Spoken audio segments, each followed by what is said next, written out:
Ya. Assalamualaikum warahmatullahi wabarakatuh. Dari pernyataan Bapak Menteri Agama yang melukai hati kami masyarakat Minangkabau ini, menyamakan tentang suara mic ini dengan penggongan anjing itu, ini telah menyalahgunakan wewenang yang diberikan oleh Bapak Presiden.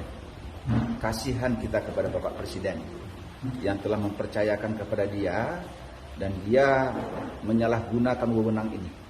Dan saya mengatakan atas nama Ketua Lembaga Kerapatan Adat Alam Minangkabau, haram untuk Menteri Agama menginjak tanah Minangkabau.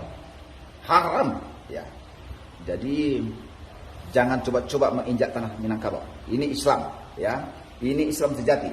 Adat bersandikan syarak menjadikan kita buat, ya. Sudah kebangatan yang dilakukannya, dan kita sebagai umat Islam menyatakan menentang apa yang diberikan oleh beliau itu tentang bagaimana suara mic yang dia katakan sama dengan suara gonggongan anjing gitu, ya. Demi Allah kita berjuang untuk perjuangan ini. Terima kasih. Assalamualaikum warahmatullahi wabarakatuh.